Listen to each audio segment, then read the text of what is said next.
인종차별 금지와 경찰개혁을 세계적 시위 이슈가 되게 한 조지 플로이드 씨의 장례식이 지금 치러지고 있습니다. 전형적인 아프리칸 아메리칸의 거친 삶을 46년 동안 살다 숨진 그의 죽음에 대해 세계가 시위를 하는 데는 공통 이슈가 있습니다.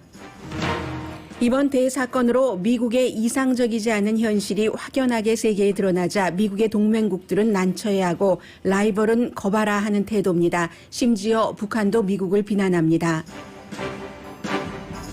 인종차별을 막기 위한 경찰개혁은 기금 지원 중단에서 시작돼야 한다는 시위대의 주장이 강해지면서 민주당이 의회에서 관련 법안을 마련 중입니다. 그러나 조 바이든 민주당 대선 후보는 이 안을 지지하지 않는다고 밝혔고 다른 민주당 지도부는 로컬 결정이라고 말했습니다.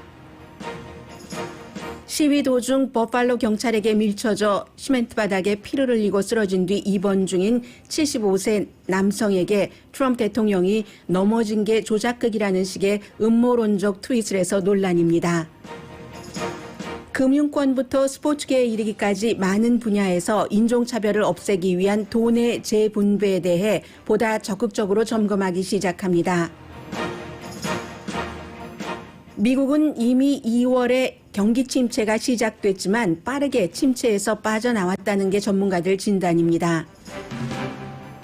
던킨 도너츠는 2만 5천 명을 고용합니다. 다른 주에 비해 일찍 리오프닝을 시작한 텍사스주는 코로나 바이러스 환자가 컨트롤하기 힘들 정도로 늘어납니다.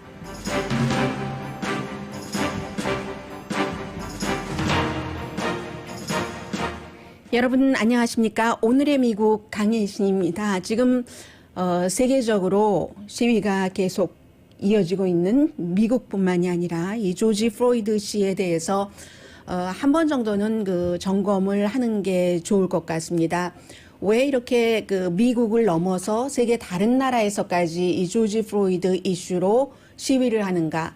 아마 여러분들께서 그 뉴스를 보신다면은 너무너무 많은 나라입니다. 뭐 영국, 프랑스, 뭐 한국, 호주, 폴란드, 터키, 뭐 포르투갈, 캐나다. 우리가 생각할 수 있는 거의 모든 죄송합니다. 거의 모든 국가에서 지금 시위가 이어지고 있습니다. 우선 오늘은 여러분들께 왜 이렇게 모든 국가에서 시위가 이어지는가 하는 부분을 말씀드리고, 보통 이제 한 사람이 숨진 것에 대해서 보도를 할 때 유명한 사람이 숨지면 그 사람이 이렇게 살다 갔노라라고 말씀드리지만, 이 조지 플로이드라는 사람의 삶은 그냥 티피컬한 전형적인 흑인의 삶이라고 생각이 되기 때문에, 그리고 앞으로 이 같은 시위가 미국에서도 세계에서도 11월 대선 때까지 계속 갈 수 있는 확률도 높기 때문에 그가 어떤 삶을 살다 갔는지를 좀 오늘의 미국에서 보겠습니다. 기본적으로 이제 미국이 아직까지도 굉장히 중대한 국가죠. 그렇기 때문에 세계에서 미국에서 일어난 이 같은 시스템적인 인종차별 때문에, 물론 지금 행정부는 아니라고 얘기를 하고 있고요. 그런 것 때문에 흑인이 숨지고, 이번에는 더군다나 유럽에서도 몇 년 전부터 이민자들을 없애야 된다. 또 소수인종에 대한 굉장한 학대 내지는 차별이 강했었기 때문에, 그래서 모든 나라에서 동시에 시위를 하는 겁니다. 다른 나라에서 꼭 조지 플로이드라는 미국의 남성을 위해서 미국의 인종차별주의를 없애자고 시위하는 것은 결코 아닙니다. 그 사이에 이제 이라크라든가 이란, 시리아, 아프가니스탄 이런 나라들은 미국 거봐라, 날마다 밖에다가 인권을 얘기를 하고 하더니 이런 주장들도 하고요. 심지어 북한에서도 노동신문을 보니까 지독한 인종차별에 대해 저항하는 시위대가 백악관까지 갔다. 이게 미국의 현실이다라고 쓰고 있고요.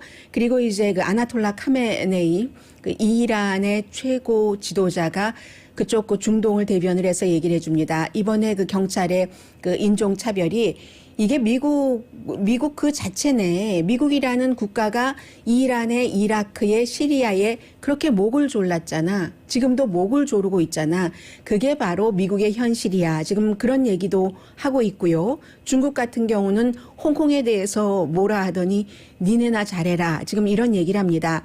그에 비해서 미국의 동맹인 그 영국과 캐나다는 조금 곤란하죠. 그래서 영국의 보리스 존슨 뭐 별로 할 말이 없는 것 같고, 저스틴 트루도 같은 경우는 미국의 이번 그 사건에 대해서 한마디 해라. 기자들이 질문을 하니까 20초 동안 답변을 하지 못했습니다. 그리고 이제 20초가 지난 뒤에 이 그 총리가 한 얘기가 너무나도 그 잔혹한 그런 그 미국의 현실을 보는 거, 공포스럽다고 표현을 했습니다.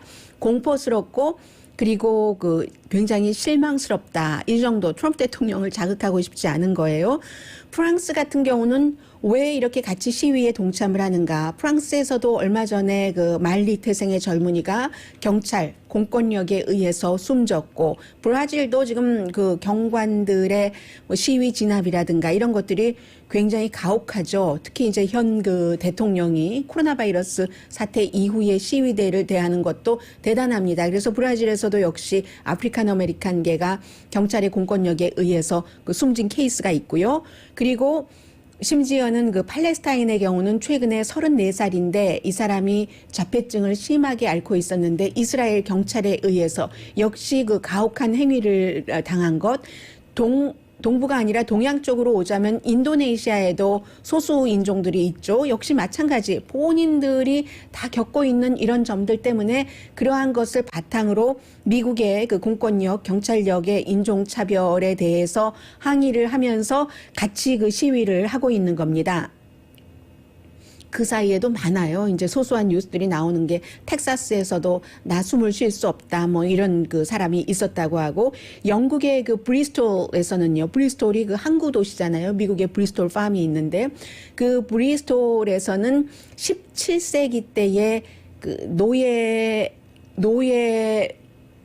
장사 네, 노예 장사를 했었던 그 유명한 사람의 동상이 그 내려지는 그런 일도 있었습니다. 이번에 시위를 하면서 에드워드 콜스턴이라는 그 당시에는 무역상이라고 했겠죠. 뭐 지금 뭐 표현하자면 노예제를 반대하는 많은 사람들은 노예 장사꾼이다라고 얘기를 하고, 그 동상을 끌어내려서 운하에 던져버렸다고 하고, 버지니아주에서는 그 로버트 리 그 장군의 그 남부군의 상징인 장군의 동상을 결국은 그 내려놓겠다 했는데 그것이 법원에서 중지하라 하는 그 판결이 지금 나왔다고 얘기를 하고 있고요. 이런 일들이 세계적으로는 그렇습니다. 그리고 지금 텍사스 휴스턴에서 장례식이 열리고 있는데 시작이 됐습니다.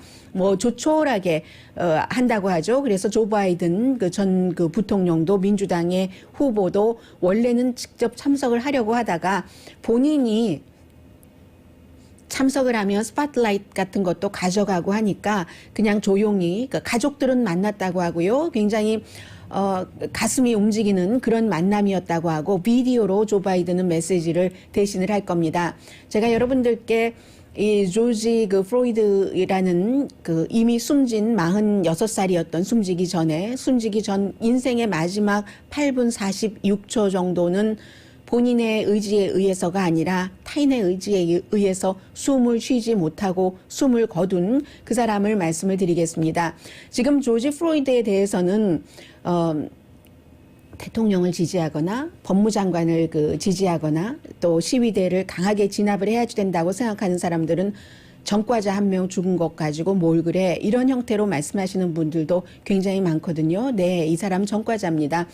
그냥 편안하게 말씀을 드리겠습니다. 5월 그 25일이 사건이 있었던 날입니다. 46세의 이 조지 프로이드는 세상의 기준으로는 그다지 그 편안한 평평한 인생을 살아간 사람은 아니에요. 평범한 집에서 태어나서 안전한 동네, 안전한 학교에서 교육받고, 그리고 이제 그 부모님들과 멘토들의 여러 가지로 안정된 직장 생활을 하고 그랬던 사람은 결코 아닙니다. 휴스턴에서 그 장례식이 치러지는데 텍사스에서 태어나서 텍사스에서 자라났기 때문이죠. 물론 이 남자도 그 인생의 마지막 그 부분까지도 뭐 간단한 멕시코 음식을 먹으면서 웃고 울고 사람들과 관계를 맺고 했었던 소소한 행복이 없었던 사람은 아닙니다. 그런데 누에보 로데오 클럽이 사건이 일어나기 전에 이 사람이 일을 했었던 곳이고 코로나 바이러스로 인해서 일을 할 수 없었던 몸집이 워낙에 커서 바운스를 했고요. 12살 때 키가 6피트였다고 하니까 12살 때 다 자라버린 거예요. 그리고 이제 숨지기 전에는 6피트 6인치 키가 큰 것으로 흑인이 키가 클 때는 어떠한 자산이 되는 게 아니라 저 사람 쌈쟁이일 거야. 범죄를 일으키지 않을까? 항상 이제 이런 것들이 있었고요. 그리고 이제 운동을 잘했죠. 해서 농구도 잘하고, 또 그 풋볼도 잘하고 해서 고등학교 다닐 때 아주 터프한 지역에서 고등학교를 다녔는데 텍사스를 챔피언십까지 가게 하는 1992년도에 그 정도로 잘했고, 또 그 사우스 플로리다 주에서도 그 스포츠 선수로 이렇게 그 픽업을 했었던 그런 때도 있습니다. 그리고 이제 그 숨지기 전에는 이 사람이 바로 그 클럽이면서 식당인 곳에서 멕시코 아주 핫한 그런 지역이래요. 해서 그 멕시칸 아메리칸들이 많이 가는데 그곳에서 손님이 음식을 먹을 때 좀 그 음식을 주면은 먹다가 또 끝나고 나면은 손님에게 뭐 받았으면 줘야 되잖아요. 그 손님이 술 많이 취했으면 본인의 자동차로 손님 집에 데려다 주고 하는 그런 행복. 그리고 이 주인이 그 듀플렉스를 이 사람을 잘 봤기 때문에 살게 해줘서 숨지기 전까지도 직업은 잃었지만 그 가게도 문을 닫았으니까요. 그 렌트비를 내는 데는 주인하고 잘 이렇게 얘기를 해서 큰 걱정은 없었던가 봅니다. 그리고는 이제 안에서 바운서로 일을 했고 바깥에서는 이 사람의 그 목을 무릎으로 누른 경관이 17년 동안 그 일을 했었죠. 그런데 이 경관도 항상 그 눈이 충혈돼 있는 상태였고, 왜냐하면 이 클럽에서 그 안전을 위해서 일을 해야지 되니까 무슨 일이 있을 때는 페퍼 스프레이를 뿌리죠. 그래서 이 경관 자체도 충혈된 눈으로 다니고 하고, 이 두 사람이 서로 알았는지 몰랐는지에 대해서는 몰랐다는 그런 그 얘기가 많이 있습니다. 뭐 이 경관은 17년이나 일을 했지만 바운서는 그렇게 오래 일을 한 것은 아니고 한 사람은 안에서 한 사람은 밖에서 일을 했기 때문에요.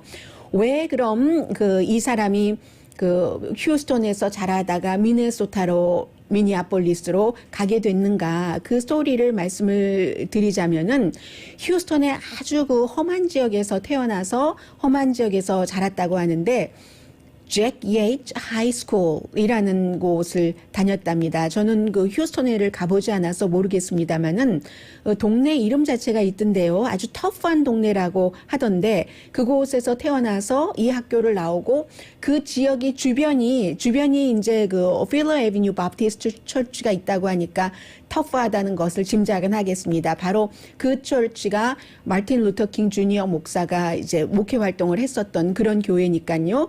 해서 사우스 플로리다 주에서 농구 선수로 리크루트 하기 전에 고등학교 때는 이제 학교에서 열심히 스포츠를 하기는 했는데 그런데 그 동네 자체가 그 커니 홈즈라는 곳이군요.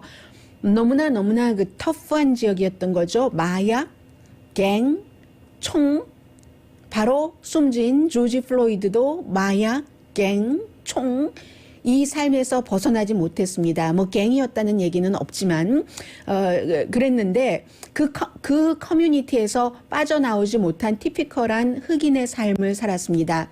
20대에 감옥을 갔어요.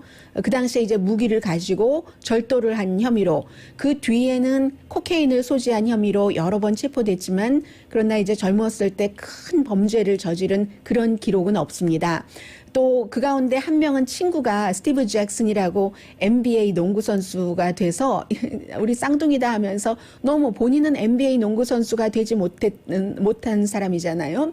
이 그 조지 플로이드가 해서 그런 친구도 있는데 그렇게 되지 못한 거예요. 샌안토니오 그 스퍼스의 바로 그 스티븐 잭슨입니다.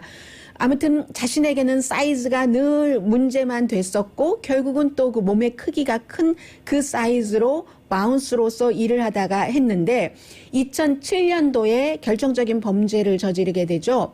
친구들과 5명과 함께 뭐 친구라기보단 5명과 함께 무장을 한 채 한 여성의 집에 들어갑니다. 이 여성의 집에 들어가서 방방마다 돌아다니면서 돈과 마약을 찾습니다. 그 범죄로 5년 동안 감옥살이를 합니다. 조지 플로이드가 지금 장례식 시작됐습니다.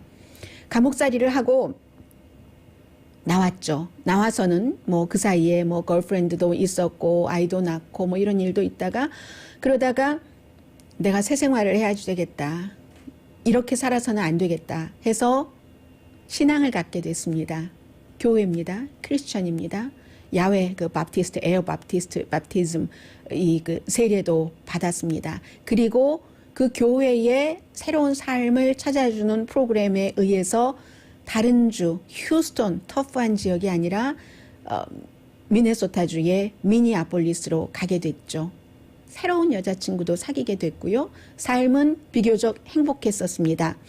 그러다가 완전한 그 새 출발을 하는 것 같아 이제는 하고 돈도 안정적으로 벌고 렌트도 안정적으로 살게 되고 하니까 이 정도면은 내가 좋은 아버지가 되는데 필요한 돈을 어느 정도는 가질 수 있겠네 하는 그 상황에 코비드-19 코로나 바이러스가 퍼지고 본인이 일하던 식당 겸 나이트클럽은 문을 닫았고 그러한 상황. 그리고는 이제 다시 오래된 그 생활 습성이라고 할까요? 그런 것들이 어느 정도 왔는지는 모르겠습니다만은 여러 매체를 종합을 해보면 그 숨지는 그 당시에 너무 그 돈의 그 압박감이 많으니까 이 사람 저 사람에게 어떻게 해야지 되는가 자문도 구하고 그러던 도중에 바로 그 사건 그 당일 그 당시에는 다른 2명의 사람들과 함께 $20 그 위조 지폐를 가지고 담배를 사려다가 어쨌든 체포되고 나서 처음에는 저도 여러분들께 그가 경찰에 체포되고 하는 과정에서 전혀 저항하지 않았다라고 말씀을 드렸는데 휴스턴에서 나오는 여러 가지 보도 이런 보도 저런 보도를 다 종합을 해보면 처음에는 경찰이 체포하려고 할 때 체포당하지 않으려고 거부하려던 몸짓이 있었던 것으로 보입니다. 그러나 수갑을 채운 뒤부터는 그 순순히 응했고 그러니까 이제 그런 부분들이 사람들이 찍은 비디오에 담겨 있는 거죠. 그런데 경찰이 다시 경찰차에 태우려고 할 때 5년 동안 그 감옥살이를 해본 이 조지 플로이드는 그 경찰차에 타기를 거부했습니다. 경찰차에 타기를 거부하자 그래서 경찰차 옆에서 누워 있는 거죠. 그 바로 밀쳐놓고 그렇게 거의 9분 동안을 무릎으로 조르고 그리고는 그가 그 숨지게 되는데 숨질 때 그 마지막에 마마 엄마를 불렀고 그리고 이제 자신의 아이들의 이름을 불렀습니다. 이렇게 46년 동안 살아왔던 한 아프리칸 아메리칸이 그 숨졌고 꼭 세상에 많은 사람들은 그 사람이 너무 훌륭한 삶을 살다가 갔다던가 그 사람의 인생이 너무 안타까워서 그런다던가 시위를 한다던가 하는 것은 아닙니다.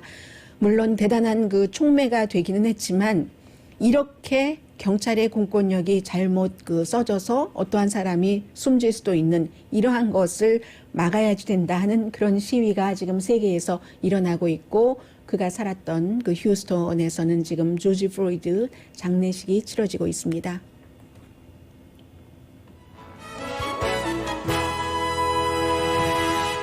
오늘의 미국은 전문가가 추천하는 이민법, 가정법 전문 재인정 종합법률사무소, 미 주류 언론과 유명 인사들을 감동시킨 미주 판매 1위 카후나 마사지 체어, 한인 기업의 자랑 카후나 마사지 체어, 언제 어디서나 내 맘대로 골라보는 한국TV 공동후원입니다.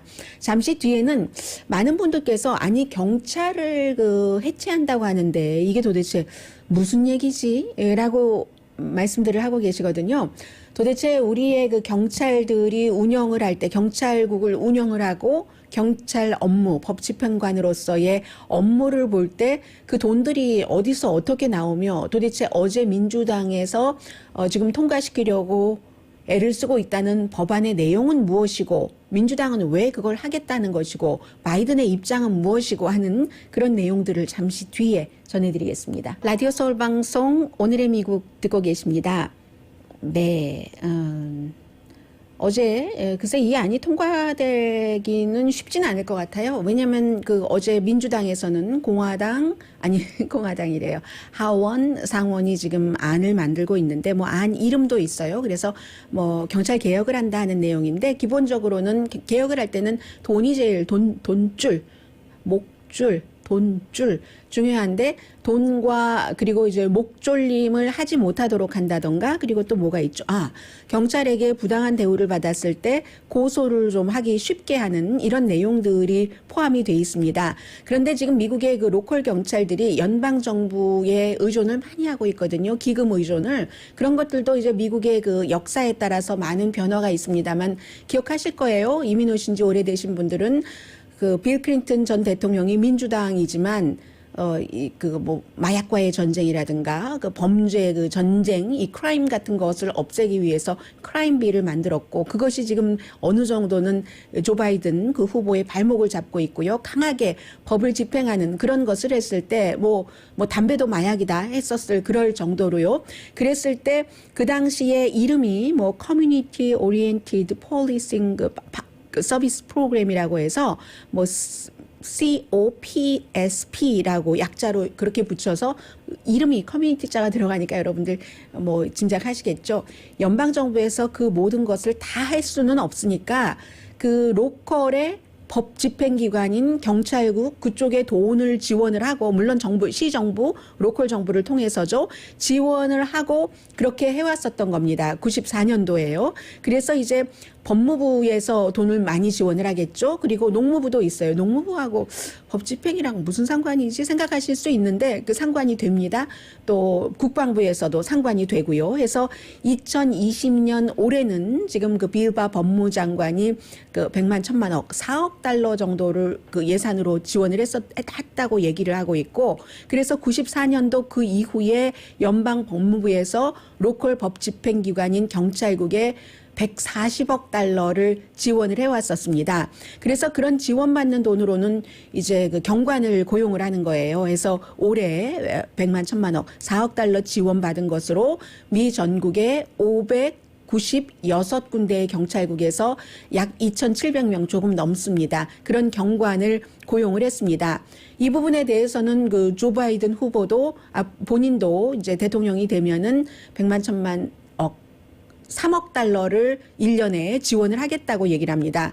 그리고는 이제 9.11 사태가 일어났죠. 2001년도에. 그러니까 또 연방정부 차원에서만 그 테러 활동을 막기가 불가능합니다. 하니까 국토안보부에서 또 로컬 법 집행기관에 돈을 지원을 했어요. 그래서 이제 이번 회기 연도에 국토안보부에서 많이 했네요. 180억 달러를 지원을 해서 이 가운데 딱 그 돈을 어디다 써라 하고 정해놨어요.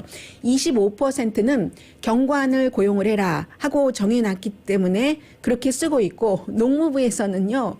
어떤 형태로 그 로컬에 지원을 하느냐면은 농무부 하면은 도시가 아니라 인구가 없는 시골 지역이랑 많이 해당이 되잖아요.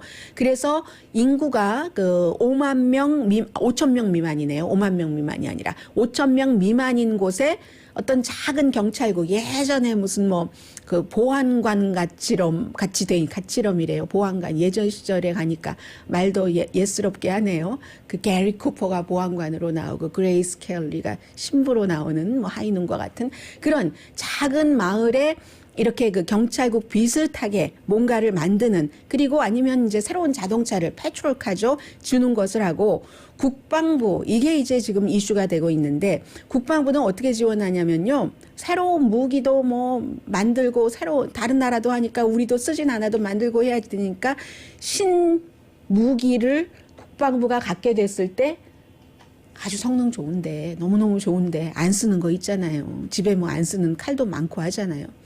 그런 거를 로컬 정부에 주는 겁니다. 이때부터 경찰이라는 그 직업의 본류는 순찰을 하고 안전을 지키는 건데 시민의 국방부는 싸우는 거잖아요. 전쟁터에 나가서 다른 나라 적과 싸우는 거라서 싸울 때 쓰는 무기를 경관들이 갖게 됐어요. 그러니까 이 견물생심이라고 물건을 뭐 보면 갖고 싶고 갖고 있으면 쓰고 싶다고 경찰들이 조금 더 이 군사화가 됐다고 할까요? 그런 일들이 있어서 더 좀 그 시민들을 그 순찰하고 하는 데 있어서도 경찰이 군대 비슷하게 됐다. 이런 지적을 지금 많이 받아왔습니다. 그러니까 한마디로 버지니아 대학교의 그 형사법 그 센터의 소장인 그 라이첼 하먼 교수라든가 아니면 뉴욕 유니버시티 그 법대에도 또 이렇게 경찰 순찰에 관한 그 프로젝트를 연구하는 그런 그 교수들이 계세요. 기관도 있고 베리 프리드먼 이런 분들은 연방 법무부가 더군다나 법무부도 마찬가지예요. 국방부도 그렇지만 법무부는 법에 대한 그 시각이 굉장히 그 강한 게 고유 업무인데 그에 비해서 로컬 경찰국은 시민의 그 안전, 커뮤니티 안전이잖아요. 그러니까 커뮤니티 안전을 돌봐야지 되는데 자꾸만 법적 잣대로 그것도 큰 법적 잣대로 가지고 오니까 돈은 받았는데 지원은 받았는데 커뮤니티가 좀 이렇게 평화롭게 되지가 않더라. 뭐 지금 이런 지적들을 하고 있는 겁니다. 그래서 이번에 이런 사건들도 일어나고 하니까 연방 정부에서 주는 돈도 끊고 뭐 이렇게 하자는 얘기예요. 될 것 같지는 않아요. 왜냐하면 공화당 의원들이 한 명도 여기에 동조하지 않았습니다. 그리고 조 바이든 민주당 대선 후보가 처음에는 이제 성명서로 발표를 하고 대변인이 얘기를 하던데 그러더니 뭐 오늘 아침에 보니까 CBS와 본인의 목소리를 통해서 인터뷰를 하는데 나는 이거 디펀딩이라고 하죠. 디펀딩 폴리스 디파트먼트라고 해서 시정부 차원에서는 에릭 가셀이나 뭐 뉴욕의 시장이나 전부 그 경찰국 예산도 조금 돌려서 커뮤니티에 이렇게 하게 한다 하는 거잖아요. 그런데 그 조 바이든 그 후보가 경찰국 예산을 이렇게 완전히 없애는 디펀딩 하는 것에는 나는 반대한다. 이렇게 얘기를 했습니다. 어제 제가 오늘의 미국을 진행하면서 여러분들께 민주당 의원들이 다 무릎을 꿇었네요. 라고 말씀을 드렸잖아요. 그 무릎 꿇고 나서 이 같은 그 법안 비슷한 것을 만들어낸 건데 여기에 대해서 민주당의 낸시 펠로시 하원 의장이나 척 슈머 그 민주당의 그 상원 원내대표는 우리가 의도는 앞에 말씀드린 그러한 의도이지만 최종적인 결정은 로컬에서 해야지 된다. 이것도 굉장히 정치적이기도 해요. 모든 노조는 민주당의 굉장히 중요한 다 하나하나의 표입니다. 경찰들이 지금 뭐 난리가 났어요. 우리가 어떻게 해야지 되지? 경찰 노조가 그 경찰에 대한 기금을 줄인다고 디펀딩 그 폴리스 디파트먼트 하니까 힘을 합치고 하는데 그 민주당에선 지금 국민들에게는 우리가 뭔가는 한다 하는 것을 보여주면서 경찰 노조와 완전히 담을 쌓고 싶지는 않은 당연한 이거는 뭐 교활한 정치도 아니고요. 너무나 그 당연한 그런 정치라고 보고 있는 겁니다. 그래서 그러면 그런 돈들을 어떻게 하느냐 하는 것을 차라리 그 동네를 안전하게 조지 플로이드처럼 태어났을 때부터 총, 갱, 마약 이런 환경에서 수십 년을 살게 할 것이 아니라 썸머 프로그램도 만들고 그 동네가 가난하니까 부모도 없고 하니까 그리고 무슨 여러 가지 지원이 있잖아요. 정신건강이라든가 약물 치료를 하는데 돈을 쓴다던가 그런 식으로 돈을 써야지 경찰에게 경찰차 새로 주고 무기 새로 주고 이거 안 된다라는 그런 그 분위기인 것 같아요. 그래서 2020년도 그 조 바이든 그 후보의 선거 공약에는 이 디펀딩 폴리스 디파트먼트는 공약 그 안건에 포함되지 않는다라는 말씀 드리고요. 이 미니애폴리스는 어제 제가 인구가 한 35만 명 될까요? 라고 말씀드렸는데 말씀드리고 나서 찜찜해서 찾아봤더니 약 42만 명 정도 되더군요.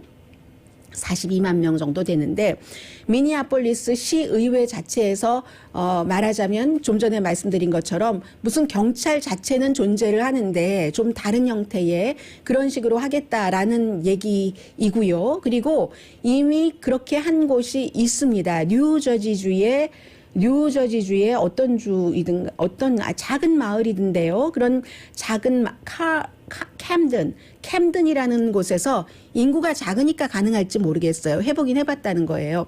캠든은 미니애폴리스 인구의 한 17% 정도가 되는데 이곳은 2012년도에 경찰국 자체를 없애고 커뮤니티에서 뭔가를 이렇게 관장을 해서 경찰은 있어요. 그랬더니 어떻게 됐냐면은 그 당시보다 그때는 아주 범죄율이 높았던 곳이라고 하는데 그런데 범죄율이 지금 뭐 반 정도로 줄어들었고요.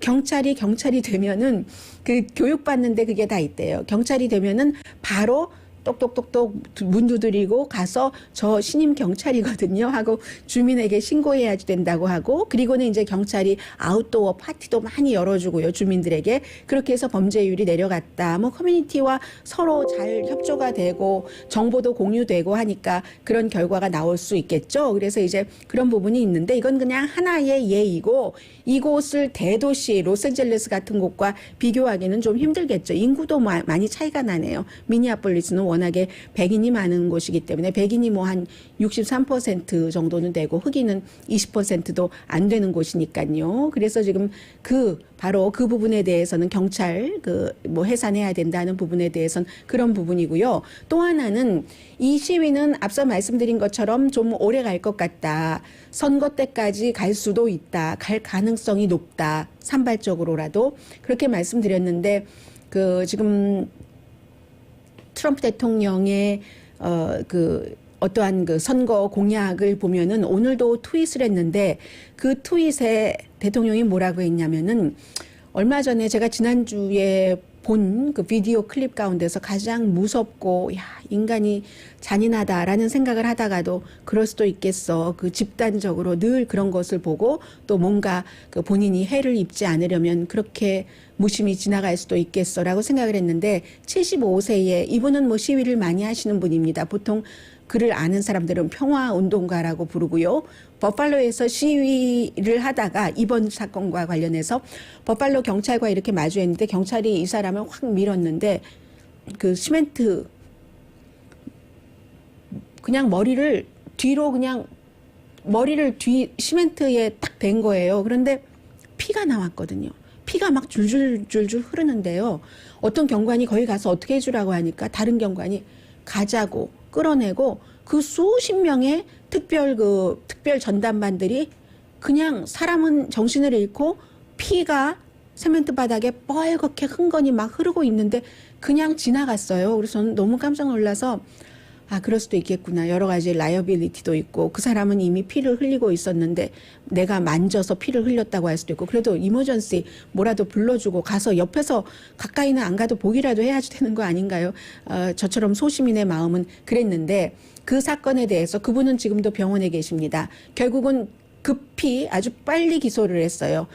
버팔로에서 기소를 해서 2급 살인 혐의로 기소를 했더니 그 기소당한 경관의 변호사가 다른 경관들도 다 보고 있었는데 왜 우리 이 경관만 기소를 해? 오늘 아침에 그런 얘기도 하는데 거기에 대해서 대통령은 뭐라고 트윗을 했냐면 내가 말이야 그 비디오를 보니까 그 사람 이거 다 셋업 했다고 하죠. 미리 작업한 것 같아. 넘어지는 것을 보니까 실제 경관이 민 것보다 훨씬 더 심하게 넘어졌어. 이렇게 음모론을 제시를 했거든요. 안티파라고 하면서. 가장 극좌적인 그런 이제 시위대라고 얘기를 하면서 그런데 대통령이 한 말 가운데 증거가 있는 것은 하나도 없습니다. 지금 75세의 한 남자가 경찰이 밀쳐져서 세멘트 바닥에 피를 흘렸다가 병원에 실려가서 치료를 받고 있는데 대통령이 한 트윗이 그 트윗이고 오늘도 법무장관은 안티파 얘기를 하는데 아무튼 안티파는 한마디로 말씀드리자면은 이번 시위에 안티파가 다 주동을 했다는 증거는 없고요. 60년대에 유럽에서 만들어졌는데 안티파시스트입니다. 안티파시스트인데 70년대에 미국으로 와서 그때부터 계속 활동을 했는데 그런데 이제 KKK단도 좋은 사람이 있어 하는 그 시위가 있었을 때 KKK단에 반대하기 위해서 시위를 하면서 안티파가 미국에서 주목을 받았고 그리고 이제 트럼프 대통령의 지지자들과 몸싸움하고 부딪히고 이런 무력 같은 것도 쓰고 이 사람들도 처음에는 평화로웠어요. 안티파시스트인데 그러다가 나중에는 아, 말만 갖고 평화만 갖고는 안 통하네. 아마 20년대, 30년대에 그 나치에 대항하는 사람들의 저항이 강했다면 나치당이 창궐할 일이 없었을 거야, 역사적으로. 그렇게 생각을 바꿔서 그 폭력도 쓰고 있고, 그런데 조직이 없어요. 지도자도 없습니다. 그래서 안티파가 몇 명인지도 아무도 모릅니다. 그리고 이 75세의 이분은 본인을 안티파라고 규정한 적이 없습니다. 아무튼 이 비극적인 사건 속에서 정부와 그 시민들 마음들, 아무튼 여러 갈래예요. 잠시 뒤에 듣겠습니다. 라디오 서울 방송 오늘의 미국 듣고 계십니다. 장례식도 그 민족에 따라서 다 달라서요. 지금 텍사스 휴스턴에서 아프리칸 아메리칸 조지 플로이드에 대한 장례식은 이런 분위기입니다.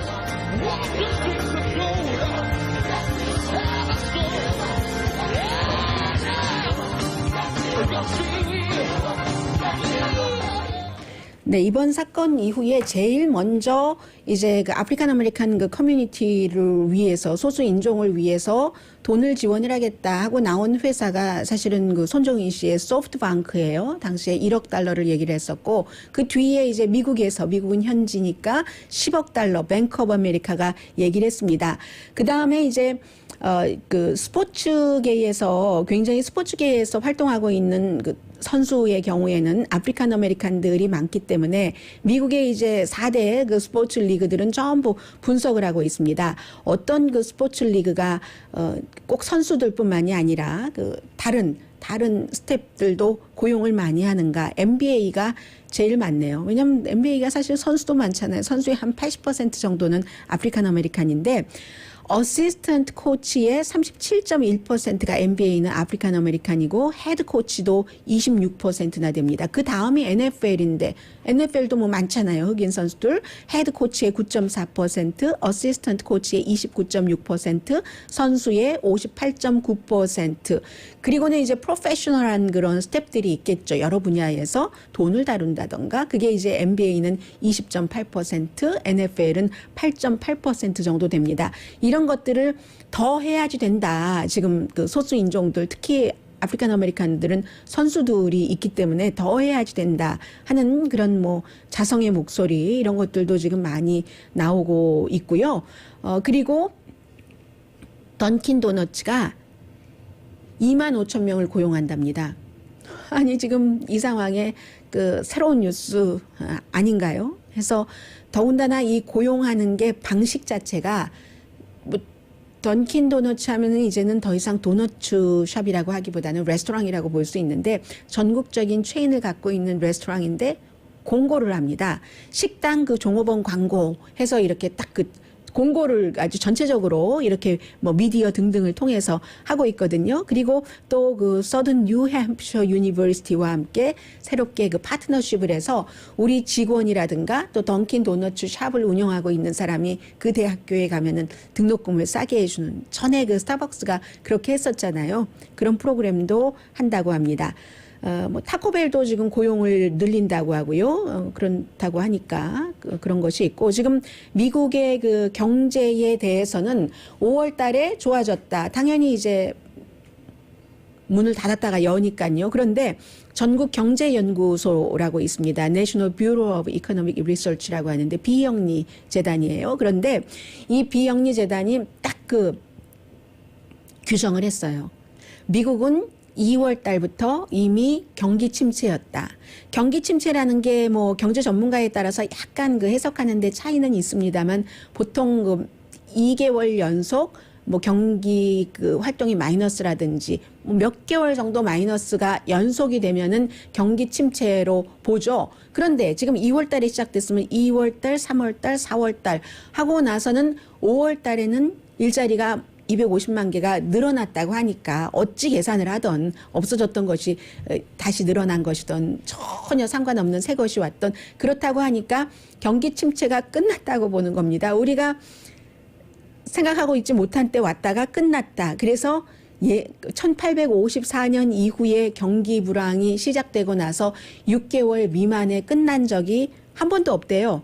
이번에는 그 미만에 5월 달부터 회복이 됐다고 하니까 이미 끝난 것이다라고 얘기하는데, 이것도 수치상으로 그렇다는 얘기고, 여러분들께서 작은 그 사업을 해보시면은 지금 뭐 경기가 좋아지고 있습니까? 그건 아니잖아요. 그러니까 항상 뉴스에 저의 말과 또 신문의 기사와 현실에는 차이가 있다라는 말씀 드리고요. 그리고 차이는, 더 큰 차이는 저기죠. 지금 제가 바라보고 있는 주식시장이죠. 뭐 S&P 500는 지금 21포인트 정도는 내려갔습니다만, 미국의 비영리 재단인 그 전국경제연구소가 미국은 이미 그 뭐 경기 불황을 뭐 거쳤다 뭐 이런 얘기를 하고 있는데도 기록적으로 올라가고 뭐 이런 분위기를 보이더니 결국은 어제로서 미국의 주식시장은 코로나 바이러스 이전으로 확실하게 돌아갔다는 말씀 드립니다. 잠시 뒤에 뵙겠습니다. 코로나 바이러스 뉴스로요. 라디오 서울 방송 오늘의 미국 듣고 계십니다. 지금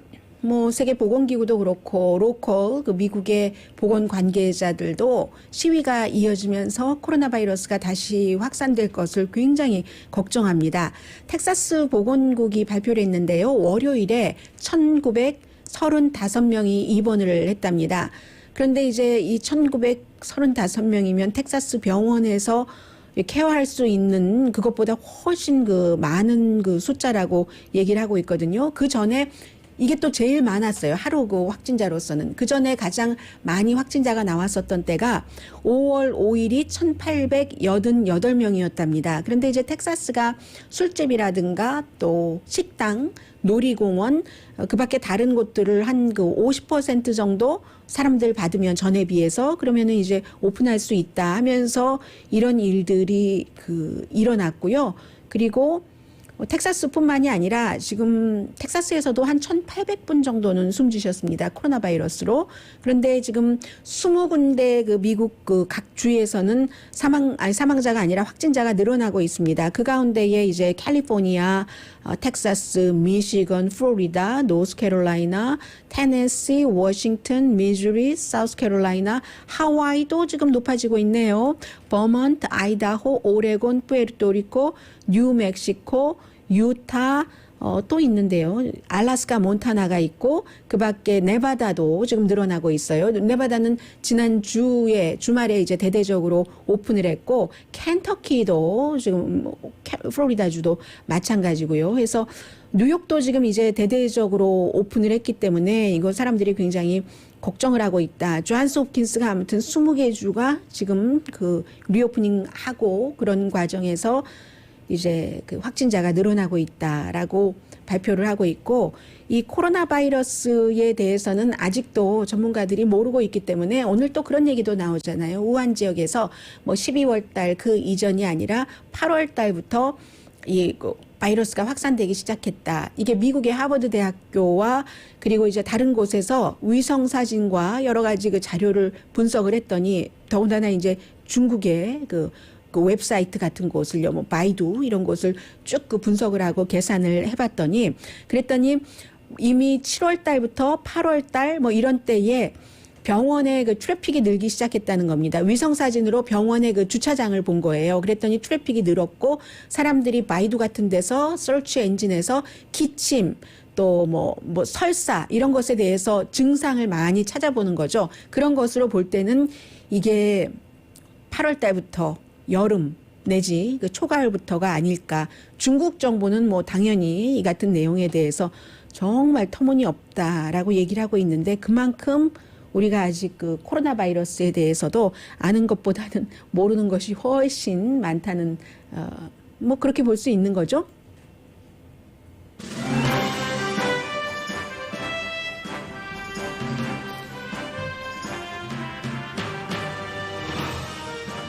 오늘의 미국은 전문가가 추천하는 이민법, 가정법 전문 제인정 종합법률사무소, 미주류 언론과 유명 인사들을 감동시킨 미주 판매 1위 카후나 마사지 체어, 한인 기업의 자랑 카후나 마사지 체어, 언제 어디서나 내 맘대로 골라보는 한국TV 공동 후원이었습니다. 10시에 좋은 아침, 좋은 하루 방송됩니다.